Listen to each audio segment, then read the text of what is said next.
आज हम क्लास 9 का जो हमारा चैप्टर 1 है उसके इंपॉर्टेंट पॉइंट्स पढ़ेंगे। और मैं जो भी वीडियो बनाता हूँ वो सारी की सारी प्लेलिस्ट में डालता रहता हूँ, तो आप प्लेलिस्ट में जाओ और वहां पर पढ़ाई करो। ठीक है, तो यहाँ पर हमारा सबसे पहला जो पॉइंट है वो है संख्या रेखा। क्या होती है? एक सरल रेखा जिस पर विभिन्न संख्याओं को निरूपित किया जाता है। यानी ये एक सरल रेखा होती है, इस पर बहुत से बिंदु अंकित करते हैं हम, और इन पर क्या करते हैं, हम विभिन्न संख्याओं को लिखते हैं। जैसे यहाँ पर एक संख्या रेखा है, बीच में 0 है, इधर आपकी सारी धनात्मक संख्या है, इधर आपकी सारी ऋणात्मक संख्या, तो इसे हम एक संख्या रेखा कहते हैं। अब यहाँ पर जो हमारा पॉइंट है वो है विभिन्न संख्याओं, यानी संख्या अलग अलग होती है। अब कौन कौन सी होती है उनको हम पढ़ते हैं। तो सबसे पहली जो संख्या है वो है प्राकृत संख्या, इसे हम कैपिटल N से लिखते हैं। ठीक है, वे संख्या जो 1 से प्रारंभ होकर अनंत तक चलती है उसे हम क्या कहते हैं? प्राकृत संख्या कहते हैं। दूसरी जो संख्या है वो है पूर्ण संख्या, इसे हम कैपिटल W से लिखते हैं। और ये जो संख्या है वो 0 से प्रारंभ होकर अनंत तक चलती है। प्राकृत संख्या और पूर्ण संख्या में अंतर केवल इतना है कि पूर्ण संख्या में केवल एक 0 एक्स्ट्रा है ना, बाकी प्राकृत और पूर्ण संख्या में कोई अंतर नहीं है, केवल इस 0 का ही अंतर है। तीसरी जो संख्या है वो है पूर्णांक संख्या, इसे हम कैपिटल Z से लिखते हैं, है ना। अब पूर्णांक संख्या किसे कहते हैं? जब हम पूर्ण संख्याओं में, यानी ये जो 0 1 2 3 ये जो संख्या है, जब हम पूर्ण संख्याओं में ऋणात्मक संख्याएं भी ले लेते हैं साथ में, तो जो हमारा संग्रह बनता है वो किसका संग्रह बनता है? पूर्णांक संख्याओं का संग्रह बनता है। ठीक है, बहुत सिंपल डेफिनेशन है। क्या है कि जब हम पूर्ण संख्याओं के साथ ऋणात्मक संख्या भी मिला देते हैं तो जो संख्याएं बनती है उसे हम क्या कहते हैं? पूर्णांक संख्या कहते हैं। यहाँ पर जो संख्या रेखा बनाई हुई है वो पूर्णांक संख्या की संख्या रेखा बनाई हुई है। यहाँ पर 0 बीच में है, 0 के दाईं ओर सारी धनात्मक संख्याएं हैं और 0 के बाईं ओर सारी ऋणात्मक संख्याएं हैं। ठीक है, जैसे जैसे हम 0 से दाईं ओर जाते हैं वैसे वैसे संख्याएं बड़ी होती जाती है, और जैसे जैसे हम 0 से बाईं ओर जाते हैं वैसे वैसे संख्याएं छोटी होती जाती है। यहाँ 0 जो है वो न तो धनात्मक है और न ही ऋणात्मक है। तो ये जो सारी चीजें हैं वो आपको ध्यान में होनी चाहिए। अब अगली जो संख्या है वो है परिमेय संख्या। परिमेय संख्याओं को हम कैपिटल Q से लिखते हैं, है ना। अब क्या होती है परिमेय संख्या? वे संख्या जिसे हम P/Q के रूप में लिख सकते हैं, और ये जो Q है वो हमारा 0 नहीं होना चाहिए, बाकी कुछ भी हो सकता है। ठीक है, अब इसकी जो डेफिनेशन है वो एक बार मैं पढ़ लेता हूँ। डेफिनेशन क्या है देखो, एक संख्या R परिमेय संख्या कहलाती है यदि इसे P/Q के रूप में लिखा जा सकता है। यानी वो जब सभी संख्या जिसे हम बट्टे में लिख सकते हैं वो सभी संख्या हमारी क्या होगी? परिमेय संख्या होगी। ठीक है, अब देखो आगे क्या है, जहां PQ पूर्णांक संख्याएं हैं, यानी ये जो P और Q है, ऊपर वाली संख्या और नीचे वाली जो संख्या है वो आपकी क्या है? पूर्णांक संख्या है, यानी वो प्लस की हो सकती है, 0 हो सकता है, माइनस हो सकता है, लेकिन एक शर्त है। शर्त क्या है? Q हमारा कभी 0 नहीं होना चाहिए, इसके अलावा कुछ भी हो सकता है। समझ में आया? लेकिन अब देखो यहाँ पर आपको एक प्रश्न आना चाहिए। प्रश्न क्या आना चाहिए कि जो हम संख्या रेखा बनाते हैं उस पर हम प्राकृत संख्या की संख्या रेखा बना सकते हैं। कैसे बना सकते हैं? देखो मैं एक स्केल से लाइन खींच लेता हूँ, यहाँ पर आपको स्केल से खींचनी है, मैं यहाँ पर आप फटाफट बढ़ा लेता हूँ, है ना। तो यहाँ से मैं प्रारंभ कर रहा हूँ, तो ये हमारा कितना हो जाएगा? 1। फिर 1 इकाई की दूरी लेनी। 1 इकाई मतलब 1 सेंटीमीटर, 1 मीटर, 1 किलोमीटर, कोई भी दूरी हो सकती है। और जो ये दूरी मैं ले रहा हूँ वो आगे भी उतनी की उतनी दूरी पर हमें बिंदु अंकित करना है। ठीक है, तो जो ये दूरी है वही ये दूरी आगे भी वही होनी चाहिए। ठीक है, यहाँ 1 से प्रारंभ होगी, फिर 2 3 4 5 6 ऐसे ये चलती रहेगी। तो हम क्या करेंगे, यहाँ एक एरो बना लेंगे। इस एरो का मतलब है कि ये अनंत की ओर जा रही है। ये जो संख्या रेखा है वो अनंत की ओर जा रही है। ये किसकी संख्या रेखा बनी? प्राकृत संख्या की। फिर पूर्ण संख्या की संख्या रेखा बनानी है, स्केल से लाइन खींचना। यहाँ क्या लेना है? सबसे पहले 0 लेना है, फिर उसके बाद 1 2 3 4 और ये ऐसे अनंत की ओर चलती रहेगी। तो ये किसकी संख्या रेखा हो गई? पूर्ण संख्या की संख्या रेखा हो गई। अब अगर मुझे पूर्णांक संख्या की संख्या रेखा बनानी है तो ये इधर भी अनंत की ओर जाती है और इधर भी अनंत की ओर जाती है। बीच में आपका क्या होता है? 0। दाईं ओर आपके सारी धनात्मक संख्याएं होती है, बाईं ओर आपके सारी ऋणात्मक संख्याएं होती है। तो इस प्रकार से हम जो है पूर्णांक संख्याओं की संख्या रेखा बनाते हैं। लेकिन अब जो प्रश्न है वो है कि जो परिमेय संख्याएं होती है P/Q वाली संख्याएं, क्या इसे भी हम संख्या रेखा पर प्रदर्शित कर सकते हैं? बिल्कुल कर सकते हैं। इसके लिए मैंने क्या करा है, एक उदाहरण लिया है। आगे देखो ये जो नोट्स है ना वो मैंने आपकी बुक से बनाए हैं और बहुत सिंपल तरीके से बनाए हैं, और ये नोट्स आपको समझना बहुत जरूरी है। अगर आपको 10th में 90+ नंबर लाने हैं तो आपको नोट्स को पढ़ना बहुत जरूरी है। ठीक है, तो देखो मैंने एक परिमेय संख्या ली है 3/4, क्योंकि ये बट्टे वाली संख्या है तो इसको हम परिमेय संख्या कहेंगे। तो 3/4 को संख्या रेखा पर मुझे दर्शाना है। कैसे दर्शाएंगे? तो देखो यहाँ पर 3/4 का मतलब क्या होता है, पहले ये समझो। 3/4 का मतलब होता है 3 में 4 का भाग देना। ठीक है, भाग नहीं जाएगा तो हम क्या लगाएंगे? पॉइंट लगाएंगे। यहाँ 0 आएगा, 7 चौक 28, पीछे कितना बचेगा? 2। तो एक बार आप ध्यान से देखो, 0.7 का मतलब क्या हुआ? 0.7 का मतलब हुआ ये संख्या जो है वो 0 और 1 के बीच में है ना। तो पहली चीज तो हमें ये पता चल गई ये 0 और 1 के बीच में है। तो हमें क्या करना है? संख्या रेखा बनानी है। संख्या रेखा में मुझे 0 और 1 लेना है, यानी मैं 1 इकाई की दूरी ले रहा हूँ। इसको समझना है। पहले क्या करना है आपको? स्केल से एक लाइन खींचना है। ठीक है, यहाँ मैंने क्या लिया? 0 लिया, और यहाँ मैंने क्या लिया? 1 लिया। यानी ये जो मैंने दूरी है ली है वो एक इकाई की दूरी ली है। कितनी दूरी ली है? एक इकाई की दूरी। एक इकाई मतलब ये 1 सेंटीमीटर, 1 मीटर, 1 किलोमीटर जो भी है वो 1 इकाई की दूरी है। अब आगे जो मैं 2 लूंगा उसमें डिस्टेंस इतना के इतना होना चाहिए। बात समझ में आ गई? अब मुझे क्या करना है? 3/4 को प्रदर्शित करना है। तो यहाँ हर में देखो कितने हैं? 4 है। तो इसको इस जो संख्या रेखा का मैंने 0 और 1 वाला हिस्सा लिया है, इसको मुझे कितने हिस्से करने हैं? 4 बराबर हिस्से करने हैं। तो मैं इसके 4 बराबर हिस्से करूंगा। 1, 2, 3 और 4, ये बराबर 4 हिस्से हो गए। ठीक है, अब ये जो 0 है ऊपर ले देता हूँ, 1 ऊपर लिख देता हूँ। ठीक है, अब देखो यहाँ मुझे क्या करना है? 0 की जगह यहाँ 0/4 करना है। यहाँ 1/4, 2/4, 3/4 और यहाँ 4/4। 4/4 का मतलब क्या हो गया? 1। 0/4 का मतलब क्या हो गया? 0, है ना। अब मैं क्योंकि मैंने इसके बराबर 4 हिस्से किए तो मुझे 3/4 भी इसमें मिलेगा। कहाँ है 3/4? ये रहा, है ना। तो संख्या रेखा पर हम परिमेय संख्याओं को लिख सकते हैं। समझ में आया? यानी संख्या रेखाओं पर हम विभिन्न प्रकार की संख्याओं को लिख सकते हैं। इस बात को हमें समझना बहुत जरूरी है। तो ये संख्या रेखा है, आप इसका स्क्रीनशॉट ले सकते हो। अगर आपको ये नोट्स चाहिए तो देखो डिस्क्रिप्शन बॉक्स में मैंने एक टेलीग्राम चैनल की लिंक ली है ना। उस लिंक पर आपको क्लिक करना है और आप जो मेरा चैनल है सीधा उसमें जुड़ जाओगे। अगर आपको नोट्स चाहिए तो आप ऐसा कर सकते हो। अब अगली संख्या है अपरिमेय संख्या। क्या होती है? वे संख्या जिन्हें हम P/Q के रूप में नहीं लिख सकते हैं, अपरिमेय संख्याएं कहलाती है। जहां P और Q जो है वो पूर्णांक है और Q हमारा 0 नहीं है, इसे Q डैश से प्रदर्शित करते हैं। Q के ऊपर छोटा सा डैश है, उससे हम इसको प्रदर्शित करते हैं। यानी परिमेय संख्या क्या होती है? जिसे हम P/Q के रूप में लिख सकते हैं, है ना। जिसे हम P/Q के रूप में लिख सकते हैं वो तो आपकी परिमेय संख्या हो जाएगी। लेकिन जिसे हम P/Q के रूप में नहीं लिख सकते हैं वो आपकी क्या हो जाएगी? अपरिमेय संख्या हो जाएगी। बात समझ में आई? अब कैसे लिख सकते हैं, कैसे नहीं लिख सकते हैं, वो आपको मैं आगे बताऊंगा, है ना। अभी आपको परिभाषा याद रखनी है कि परिमेय किसे कहेंगे और अपरिमेय किसे कहेंगे। अब देखो आगे बढ़ते हैं। आगे क्या है? संख्या रेखा पर अपरिमित रूप से अनेक अपरिमेय संख्याएं होती है। यानी संख्या रेखा पर हम इन अपरिमेय संख्याओं को भी लिख सकते हैं। कैसे लिख सकते हैं अभी आगे बताऊंगा। इनके कुछ उदाहरण निम्न है। यानी जो अपरिमेय संख्या होती है जिसे हम बटे में नहीं लिख सकते हैं उसके उदाहरण क्या क्या है? √2 है, √3 है, √5 है, √15 है, पाई है, फिर एक 0 यानी 0.1011111110, यानी एक बार 1 आया, फिर 2 बार 1 आया, फिर 3 बार 1 आया, फिर 4 बार 1 आया और ऐसे ये चलते जा रहा है, खत्म ही नहीं हो रहा है।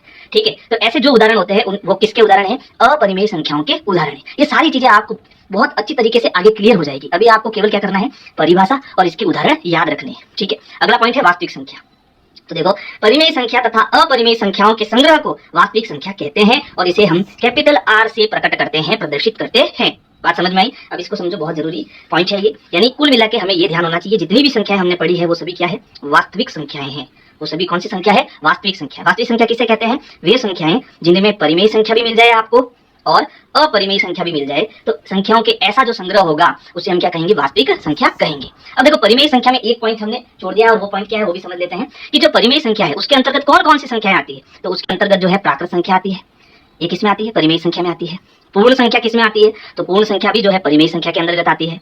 और फिर पूर्णांक संख्या जो है, पूर्णांक संख्या वो भी आपके किसमें आती है? परिमेय संख्या के अंतर्गत आती है। क्यों आती है? क्योंकि जो प्राकृत संख्या हमने पढ़ी वो क्या होती है? 1, 2, 3 और ऐसे ये अनंत चलती है। पूर्ण संख्या होती है 0, 1, 2, 3 और ये भी अनंत चलती है। पूर्णांक संख्या क्या होती है? पूर्णांक संख्या होती है जिसमें माइनस की संख्या हो, 0 हो और प्लस की अनंत संख्याएं हो, वो क्या होती है? पूर्णांक संख्याएं होती है। अब इन सभी संख्याओं को हम P/Q के रूप में लिख सकते हैं। कैसे? जैसे मान लो मैंने यहाँ से 3 लिया, ठीक है। अगर मैं 3 में 1 का भाग देता हूं तो मुझे कितना मिलता है? 3 ही मिलता है। लेकिन मैंने इस 3 को जो है कैसे लिख दिया? P/Q के रूप में लिख दिया। इसलिए ये जो 3 है वो हमारा क्या है? परिमेय संख्या है। और इन सभी संख्याओं को हम बट्टे के रूप में लिख सकते हैं। इसलिए ये सभी संख्या किसके अंतर्गत आएगी? परिमेय संख्याओं के अंतर्गत आएगी। जबकि √2 है, इसको अगर मैं कैलकुलेटर से, आप कैलकुलेटर में √2 का मान निकालना, उसका रूट मान का लगभग आएगा 1.141 और ऐसे चलता रहेगा, कभी खत्म नहीं होगा। और जो ये संख्या है दशमलव के बाद कभी खत्म नहीं होती है, उन्हें हम P/Q के रूप में नहीं लिख सकते हैं। ठीक है, तो ऐसी जो भी संख्या होती है वो क्या होती है? अपरिमेय संख्या होती है। जैसे √2, √3, √5, पाई, है ना। ये सभी संख्याएं क्या है? अपरिमेय संख्याएं, है ना, क्योंकि इन्हें हम P/Q के रूप में नहीं लिख सकते हैं। समझ आया? चलो अगला पॉइंट समझते हैं क्या है। अगला पॉइंट है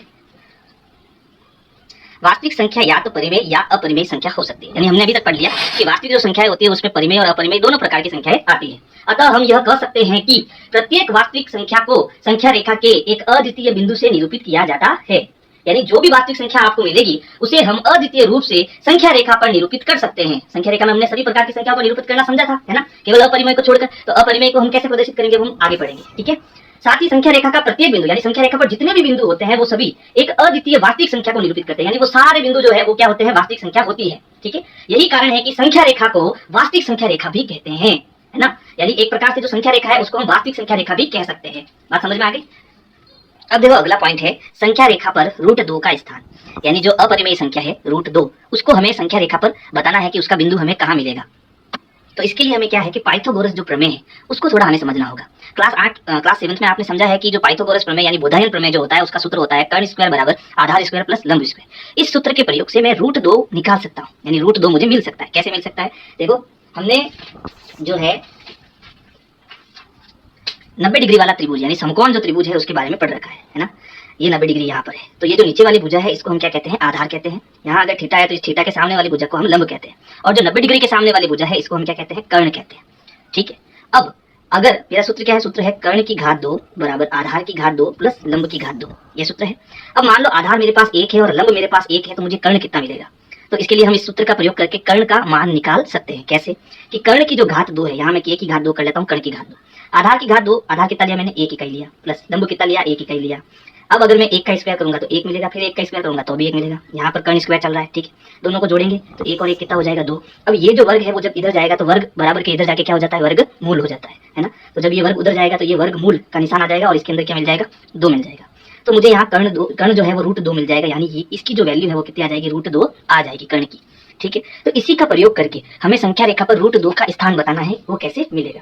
तो देखो, इसके लिए क्या करना है आपको? सबसे पहले है ना, सबसे पहले क्या करना है? स्केल से एक संख्या रेखा बनानी है, एक सिंपल एक संख्या रेखा बनानी है। ये बना दी, ठीक है। अब हमें क्या करना है? एक एक इकाई के चाप काटने हैं। एक इकाई मतलब आप एक बार प्रकार खोल दो, फिर इससे छेड़ाछाड़ी नहीं करनी है, ठीक है। इसी इकाई के सारे चाप आपको संख्या रेखा पर बनाने हैं, ठीक है। तो हम स्टार्टिंग जो है वो यहीं से कर लेते हैं या थोड़ा आगे से कर लेते हैं, ठीक है। यहाँ से यहाँ आपको दबा के एक पॉइंट बनाना है, यहाँ से मैंने शुरुआत की है। अब जो डिस्टेंस यहाँ है वो आगे भी होना चाहिए, तो प्रकार को बिना हिलाए आपको संख्या रेखा पर बहुत सारे बिंदु अंकित करने हैं। कर दिए, ठीक है। अब जहां पर शुरुआत में आपका प्रकार था, है ना, वहां पर भी आपको पॉइंट बनाना है। ये बन गया पॉइंट। अब हमने पढ़ा था कि मुझे आधार कितना लेना है? 1, और लंब कितना लेना है? 1, तो मुझे कर्ण कितना मिलेगा? √2 मिलेगा। तो यहाँ पर ये जो पॉइंट है इसको मैं 0 ले लेता हूँ, ठीक है। ये 0 हो गया, ये 1 हो गया, 2 हो गया, 3 हो गया, 4 हो गया। संख्या रेखा इधर भी अनंत की ओर जाती है और इधर भी अनंत की ओर जाती है। अब जो ये डिस्टेंस है वो कितना है? 1 इकाई है।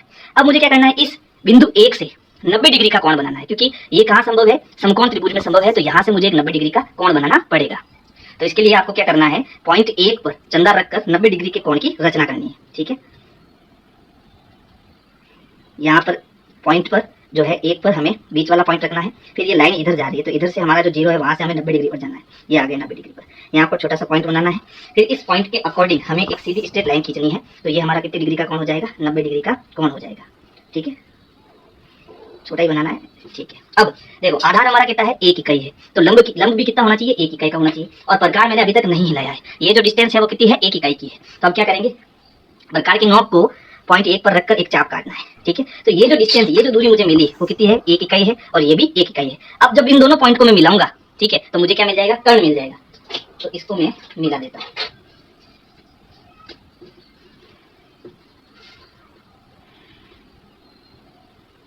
ये एग्जाम में आ सकता है, ठीक है। ये बन गया मेरा कर्ण, यानी ये जो दूरी मुझे मिली है वो कितनी है? √2 है, ठीक है। अब संख्या रेखा पर बताना है कि मुझे √2 कहाँ मिलेगा, तो अब क्या करना है? प्रकार को आपको 0 से ये जो √2 का डिस्टेंस है यहाँ तक प्रकार खोलना है, और प्रकार को ऐसे नीचे की ओर चाप काटना है। जहां पर हमारा संख्या रेखा पर चाप कटा है ना, कहाँ कटा? इस पॉइंट पर कटा, ठीक है, इस पॉइंट पर कटा। ये जो पॉइंट है वो किसका स्थान बता रहा है? ये जो पॉइंट है वो √2 का स्थान बता रहा है। तो संख्या रेखा पर हम सभी वास्तविक संख्याओं को बता सकते हैं कि उसका स्थान कहाँ पर है, ठीक है। √2 का स्थान कैसे आपको लाना है पता चल गया। अगर आपको समझ में नहीं आया है तो वीडियो को आप वापस पीछे करके समझ सकते हो, है ना। चलो आगे पढ़ते हैं, आगे क्या है? आगे इसकी रचना लिखी हुई है। अब रचना वही है जो मैंने काम किया है, ठीक है। नोट्स अगर आपको चाहिए तो आप टेलीग्राम से हमसे जुड़कर नोट्स प्राप्त कर सकते हो, है ना। अब अगला जो पॉइंट है वो है संख्या रेखा पर √3 का स्थान। अब मुझे देखो √3 कैसे मिलेगा, तो वही 90 डिग्री वाला त्रिभुज चाहिए, और मुझे √3 कैसे मिलेगा? तो देखो, जैसे ये एक समकोण त्रिभुज है, ठीक है। अगर ये लेंथ में 1 इकाई के लेता हूँ, 1 इकाई के लेता हूँ, और ये लंबाई में अगर मैं √2 की लेता हूँ, तो यहाँ मुझे कितना मिलेगा? √3 मिलेगा, ठीक है। यानी कि मुझे √2 तो बनाना ही पड़ेगा, ठीक है। जब √2 बन जाएगा तो मुझे फिर मैं क्या बना सकता हूँ? √3 बना सकता हूँ, ठीक है। यहाँ पर कितने डिग्री का कोण है? 90 डिग्री का कोण है। अब कैसे बनेगा इसको ध्यान से समझना। सबसे पहले हमें क्या करना है? एक संख्या रेखा यानी एक सरल रेखा खींचनी है।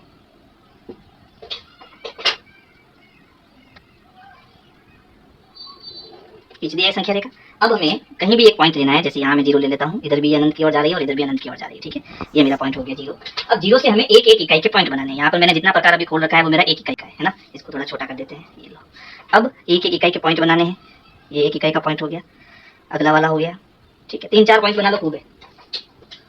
ये 0 के बाद आएगा 1 2 3, है ना। ये मेरी 1 इकाई की दूरी हो गई। तो मुझे क्या क्या करना है, सबसे पहले तो आधार जो है वो 1 इकाई लेना है, लंब जो है वो √2 बनाना है, यानी पहले मुझे √2 तो बनाना ही पड़ेगा। तो पहले मैं √2 बना लेता हूँ।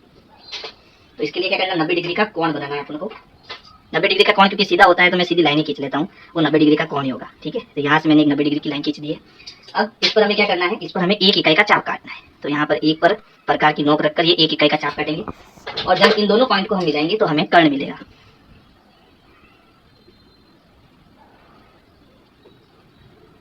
अब ये जो दूरी हमें मिली है वो कितनी है, वो √2 की है ना। अब ये आपके जो है 1 इकाई हो गया, ये भी 1 इकाई हो गया, और ये कितना इकाई हो गया, √2 इकाई हो गया। अब √2 से हमें क्या करना है, 90 डिग्री का कोण बनाना है, और फिर हमें क्या मिलेगा, √3 मिलेगा। बात समझ में आई। यानी जो ये पॉइंट है यहाँ से हमें 90 डिग्री के कोण की रचना करनी है। कैसे करनी है इसको समझना ध्यान।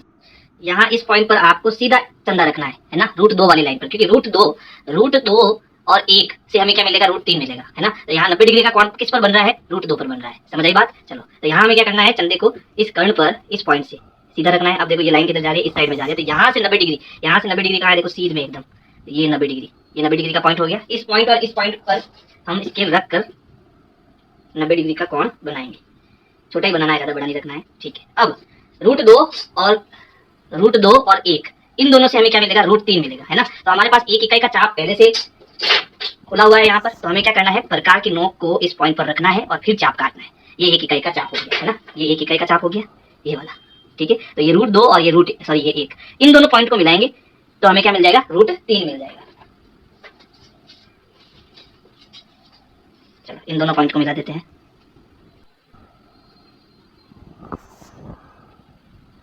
चलो ये हो गया हमारा √3। अब हमें क्या करना है, ओ पॉइंट से यहाँ तक प्रकार खोलना है, और इस प्रकार को क्या करना है, यहाँ से हमें चाप काटना है। जहां चाप कटेगा वहां हमें √3 का बिंदु मिल जाएगा।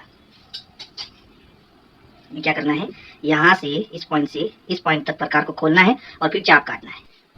ये देखो चाप संख्या रेखा पर ये चाप जहाँ कटा वही हमारा क्या है, वही हमारा √3 है। तो इस प्रकार से आपको √3 की रचना करनी है। और √2 हमें कहाँ मिलेगा, √2 हमें यहाँ से यहाँ प्रकार को खोलना है, और जैसे ही हम चाप घुमाएंगे तो हमें √2 मिल जाएगा। बात समझ में आई। यानी √2 का मान जो है वो √3 से कम है। समझ गए ना। चलो देखो √3 का जो मान है वो होता है 1.732, है ना। यानी 0 और 1 के बीच में हमें 1 और 2 के बीच में हमें क्या मिल रहा है, √3 मिल रहा है, ठीक है। और इसका मान कितना है, लगभग 1.732, और ये मान चलता रहता है, ये खत्म ही नहीं रहता, लेकिन हमें कम से कम यहाँ तक मान याद रखना है, ठीक है। तो अगला पॉइंट है वास्तविक संख्या और उनके दशमलव प्रसार। देखो पहले हमने पढ़ा था कि वास्तविक संख्या क्या है, परिमेय तथा अपरिमेय संख्याओं को हम वास्तविक संख्या कहते हैं। और परिमेय संख्या क्या होती है, जिन्हें हम p/q के रूप में लिख सकते हैं।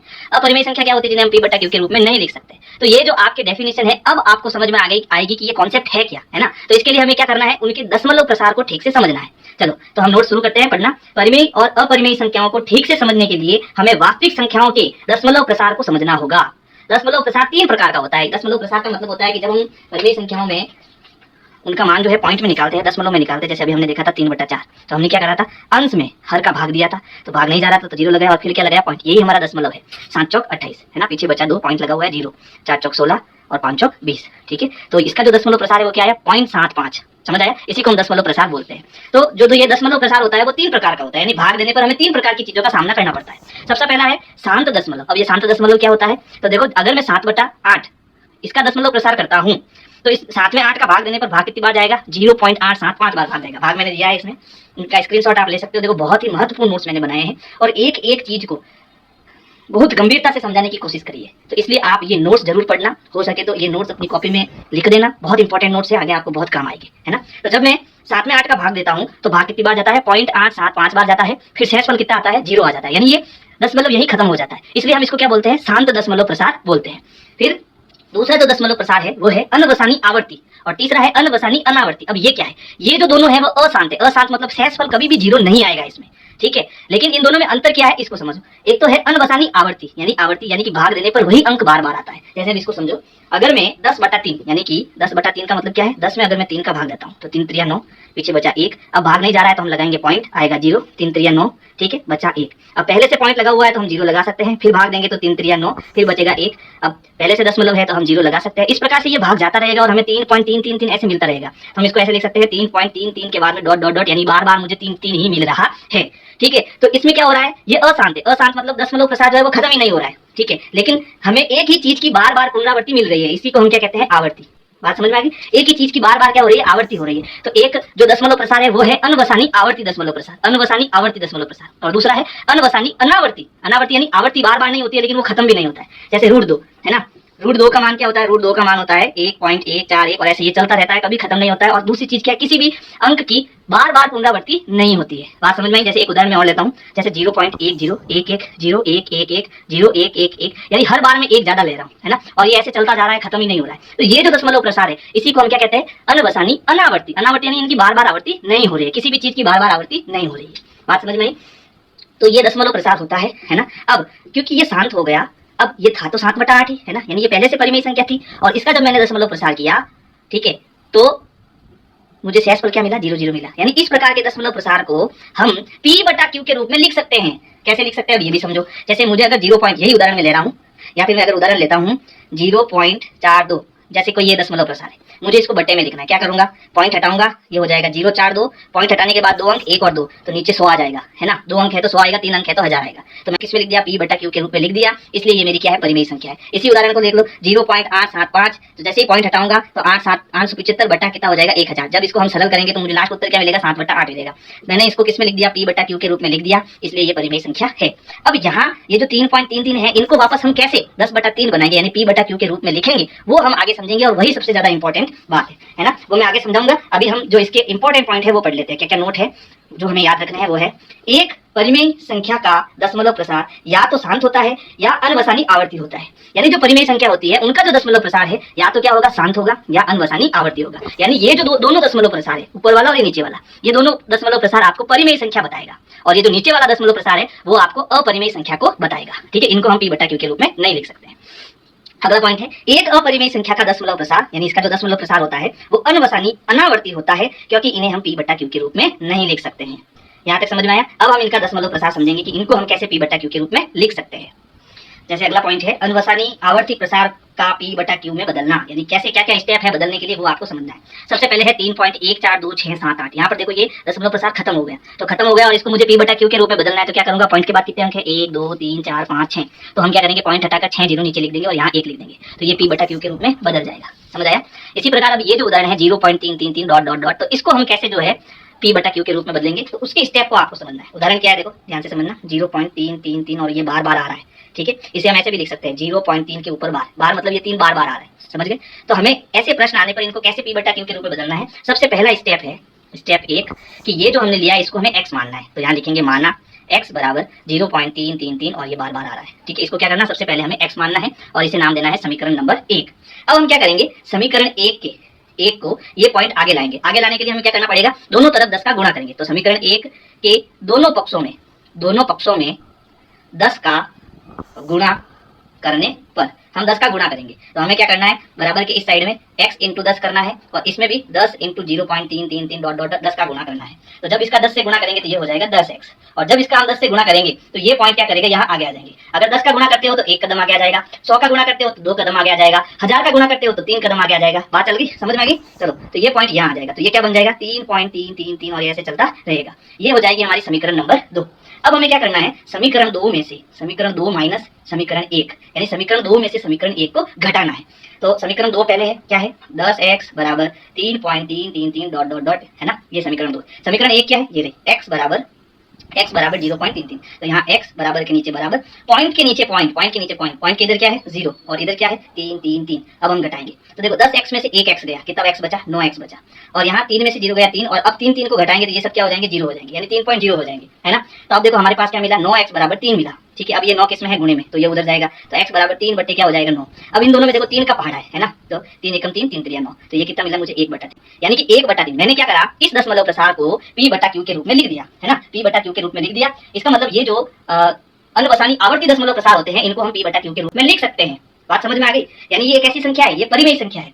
अगर वापस भाग दूं 1 में 3 का, तो देखो मुझे वापस यही मिलेगा, है ना। जैसे पॉइंट लगाओ जी, पॉइंट लगाओ, यहाँ क्या आ जाएगा 0, 3 त्रिया 9, कितनी बार गया भाग, 3 बार, फिर 3 त्रिया 9, 9 यहाँ आएगा, माफ करना, बचेगा 1, है ना, पॉइंट लगा हुआ है 0, फिर 3 त्रिया 9, वापस शेषफल कितना बचा, 1 बचा, और ये भाग ऐसे चलता रहेगा। समझ में आ गया। तो जो दशमलव प्रसार कैसा होता है, जो दशमलव प्रसार अनुवसानी आवर्ती होता है वो परिमेय संख्या होती है, यानी उसको हम p बटा q के रूप में लिख सकते हैं। बात समझ में आ गई? तो ये मैंने यहाँ पर देखो इसका पूरा सॉल्यूशन किया हुआ है, उत्तर कितना आया, 1/3 आया। ठीक है, अगला पॉइंट है वास्तविक संख्याओं पर संक्रियाएं। ठीक है, ये एक इंपॉर्टेंट पॉइंट है, एक एक नंबर के आपको सवाल पूछ सकता है एग्जाम में, तो इनको आपको याद रखना है। संक्रियाओं का मतलब होता है जोड़ बाकी गुणा भाग। क्या होगा जब मैं एक परिमेय संख्या लूं और उसमें एक अपरिमेय संख्या जोड़ू या घटाऊं? ठीक है, या तो जोड़ू या घटाऊं, और शर्त क्या है, एक परिमेय है और दूसरी अपरिमेय है, तो जोड़ने घटाने पर ऐसी कंडीशन होगी तब मुझे हमेशा क्या मिलेगी, एक अपरिमेय संख्या मिलेगी। कैसे मिलेगी, अब इसको समझो। जैसे मैंने एक परिमेय संख्या ली 3, है ना, एक परिमेय संख्या ली 3 और एक अपरिमेय संख्या ली √2, तो मुझे क्या मिलेगा, अपरिमेय संख्या ही मिलेगी, यानी इसको मैं जोड़ नहीं सकता, उत्तर मेरा 3 + √2 ही आएगा। और अगर मुझे जोड़ना होगा तो इसका जो दशमलव प्रसार होगा 1.141 डॉट डॉट ऐसा जो भी दशमलव प्रसार होगा उसके साथ कितना जुड़ जाएगा, 3 जुड़ जाएगा, यानी 1 के साथ 3 जुड़ जाएगा तो इसका दशमलव प्रसार हो जाएगा 4.14, ऐसे ऐसे एक दशमलव प्रसार हो जाएगा, लेकिन होगी तो ये अपरिमेय संख्या ही होगी। ठीक है, अब चाहे जोड़ो चाहे घटाओ। फिर दूसरा है, अगर मैं एक परिमेय संख्या से अपरिमेय संख्या का गुणा या भाग करता हूं, ठीक है, शून्योत्तर, यानी कि ये जो संख्या है वो शून्य नहीं होनी चाहिए, शून्य से मुक्त होनी चाहिए दोनों, है ना, यानी धनात्मक होनी चाहिए, कहने का मतलब दोनों ही। तो अगर मैं इनका गुणा भाग करता हूं तब भी मुझे अपरिमेय संख्या ही मिलती है। अब इसको समझ लो, जैसे मैंने एक संख्या ली 5, ये परिमेय है, और एक संख्या ली मैंने √2, ये अपरिमेय है, तो इसको जब मैं सॉल्व करूंगा तब भी मुझे अपरिमेय संख्या ही मिलेगी। समझ गए? अगला पॉइंट है, यदि हम दो अपरिमेय संख्याओं को जोड़े, घटाए, गुणा करे अथवा भाग दे तो परिणाम परिमेय या अपरिमेय कुछ भी हो सकता है, यानी जब उनको हम सरल करेंगे तभी हमें पता चलेगा कि परिमेय मिलेगा या अपरिमेय मिलेगा। कब? जब दोनों ही संख्या क्या हो, अपरिमेय हो। इस कंडीशन में वो परिमेय भी उत्तर आ सकता है और अपरिमेय भी उत्तर आ सकता है। फिर है वर्गमूलों से संबंधित सर्व समीकरण। ये कुछ सर्व समीकरण हैं जो आपको याद कर लेनी है आज के आज। समझ में आ गया? जैसे यहाँ पर है √ab, है ना, क्या है, √ab, तो इसका मतलब है रूट के अंदर यहाँ 2 अंक है a और b, और इन दोनों का क्या हो रहा है, गुणा हो रहा है। इन दोनों के बीच कोई निशान नहीं, इसका मतलब इसका गुणा हो रहा है। और इसको मैं ऐसे भी लिख सकता हूँ, √a × √b, दोनों को अलग अलग लिख सकता हूँ। तो ये कुछ संक्रियाएं हैं जो आपको याद रखनी है। फिर अगर a बटा b है और उसके ऊपर रूट लगा हुआ है तो इसको मैं अलग लिख सकता हूँ, √a बटा √b। ठीक है, तो ये कुछ संक्रियाएं आपको याद रखनी है। फिर देखो, √a + √b का √a - √b से गुणा कराओगे तो आपको क्या मिलेगा, a - b मिलेगा। कैसे मिलेगा ये भी समझ लो। जैसे √a + √b है, ठीक है, इसका गुणा है √a - √b से। ठीक है, तो ऐसे हमने एक सर्व समीकरण पढ़ी थी क्लास 8 में। क्या पढ़ी थी, a + b × a - b, क्या होता है, a² - b² होता है ना। तो यहाँ पर ये एक बार जुड़ रहा है और एक बार घट रहा है, या माइनस एक बार घट रहा है ना, तो a² - b²। अब एक यहाँ पर a क्या है, √a, है ना, और यहाँ b क्या है, √b। तो √a² जब मैं करूंगा तो मुझे मिलेगा a, और √b का जब मैं वर्ग करूंगा तो मुझे मिलेगा b। ठीक है, समझ गए? चलो, तो ये कुछ सर्व समीकरण हैं, वो आपको याद कर लेनी है। अब ये जब क्वेश्चन में आएगी तब आपको इनका उपयोग कैसे करना है वो मैं आपको पूरा बता दूंगा, इनको एक्सप्लेन करके बता दूंगा कि ये ऐसा करने पर ऐसा कैसे आया। ठीक है, अभी आपको इसका स्क्रीनशॉट लेके आपको इनको क्या करना है, याद करना है। अगला पॉइंट है √x का संख्या रेखा पर निरूपण। इसे हम ज्यामितीय रूप भी कहेंगे। ठीक है, √x यानी यहाँ पर जो ये x है वो कोई भी वास्तविक संख्या हो सकती है, ये 4, 5, 6, 7, 8 कुछ भी यहाँ पर हो सकता है, लेकिन यहाँ मैं x क्या मान रहा हूँ, 3.5 सेंटीमीटर लेकर चल रहा हूँ कि ये जो है √x यानी √3.5 है ना, इसको जो है मुझे संख्या रेखा पर बताना है कि ये मुझे कहाँ मिलेगा। अब हमें करना क्या है, देखो, हमें इसके लिए सबसे पहले एक सरल रेखा बनानी है स्केल से। अब यहाँ पर कहीं भी मुझे एक पॉइंट लेना है, ए, मैं यहाँ पर एक पॉइंट ले लेता हूँ, ए। ठीक है, अब ए से हमें क्या करना है, जो x की वैल्यू दी है, x की वैल्यू मैंने क्या ली, 3.5 सेंटीमीटर ली, है ना, तो यहाँ ए से मैं 3.5 सेंटीमीटर का एक पॉइंट और लूंगा, यानी मुझे क्या करना है, 0 पर स्केल रखनी है और यहाँ से 3.5 सेंटीमीटर का एक और पॉइंट बनाना है। तो ये 3 हो गया और ये 5 हो गया और ये हमारा पॉइंट हो गया। इस पॉइंट को जो है मैं b नाम दे देता हूँ। ठीक है, तो जो हमें x की वैल्यू दी उतना हमें क्या करना है, डिस्टेंस लेना है, दूरी लेनी है। फिर b से 1 सेंटीमीटर का और हमें माप लेना है। तो यहाँ पर मैं 0 से ये 1 आ गया, यहाँ पर एक ये पॉइंट, एक पॉइंट और लेना है, वो क्या हो जाएगा, c हो जाएगा, ये c पॉइंट हो जाएगा। ठीक है, अब हमें क्या करना है, ये जो a से c है ना, a से c, यहाँ मुझे इसका अर्धक करना है ना, यानी इसका समद्विभाजन करना है। तो 6ठी क्लास में हमने सीखा है कि समद्विभाजन कैसे होता है, a से c तक। तो हमें प्रकार को आधे से ज्यादा खोलना है, ये खुल गया आधे से ज्यादा। अब प्रकार की नोक को एक बार a पर रखना है और एक ऊपर चाप काटना है, एक बार ऊपर चाप काटना है, एक बार नीचे चाप काटना है। ठीक है, एक बार हमें c पर रखना है प्रकार को और ऊपर चाप और नीचे चाप काटना है। ठीक है, अब इन जो हमें 2 पॉइंट मिले हैं, इन दोनों पॉइंटों को हमें मिलाना है और इस प्रकार से मिलाना है। ये जो 2 पॉइंट मिले हैं, एक पॉइंट ये और दूसरा पॉइंट ये, इन दोनों को हमें मिलाना है और इस प्रकार से मिलाना है कि इस संख्या रेखा पर हमें एक पॉइंट मिले, है ना, ये डॉट डॉट लाइन से यहाँ पर क्या करना है, हमें संख्या रेखा पर एक और पॉइंट प्राप्त करना है। ठीक है, ये जो पॉइंट है इसको हम नाम दे देते हैं डी, है ना। अब इस पॉइंट का क्या काम है, तो देखो, इस पॉइंट से हमें क्या करना है, ऊपर की तरफ एक आधा वृत्त बनाना है। कैसे बनेगा वो वृत्त, तो हमें डी पर प्रकार को रखना है और उसको ए तक खोलना है और प्रकार को घुमा लेना है। ठीक है,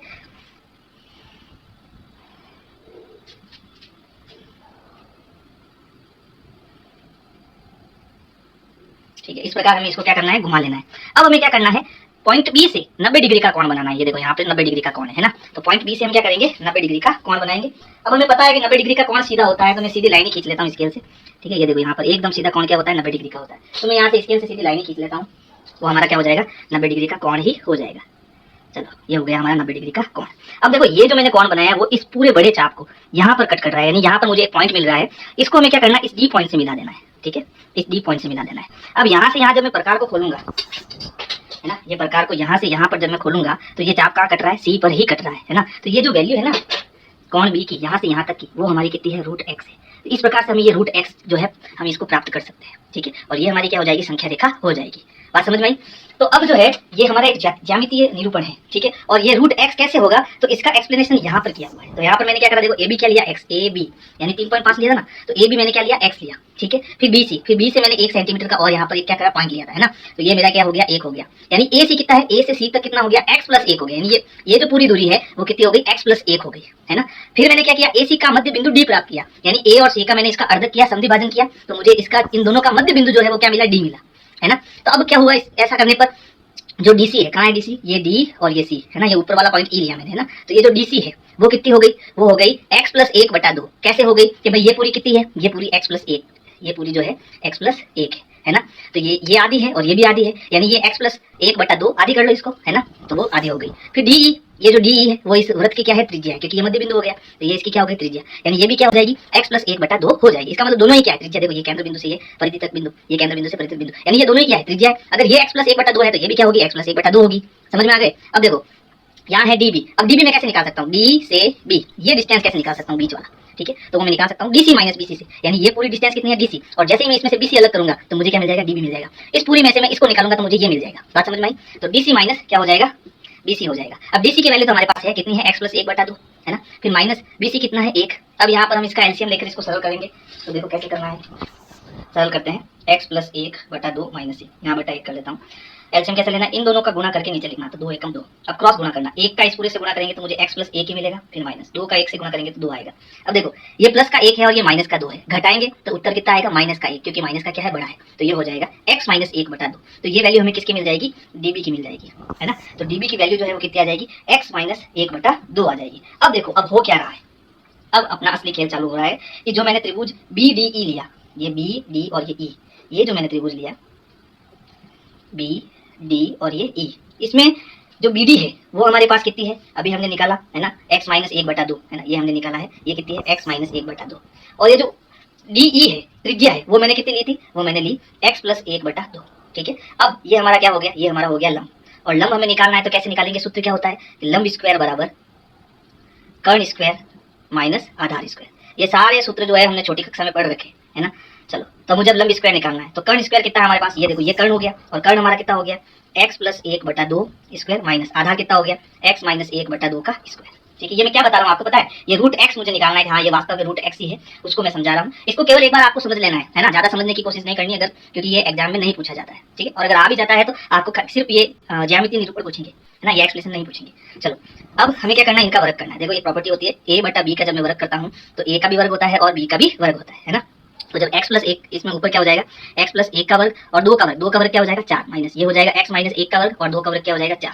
अब हमने एक सर्वसमीका पढ़ रखी है, कौन सी सर्वसमीका, a प्लस बी की घात 2 बराबर a square minus plus 2ab plus b square, है ना। तो ये सर्वसमीका जो है हम यहाँ पर अप्लाई करेंगे, तो ये हो जाएगा a square plus 2ab plus b square, ठीक है, बट्टा 4, माइनस यहाँ भी ऐसा करेंगे तो x square minus 2x plus 1/2, 4 sorry, ठीक है।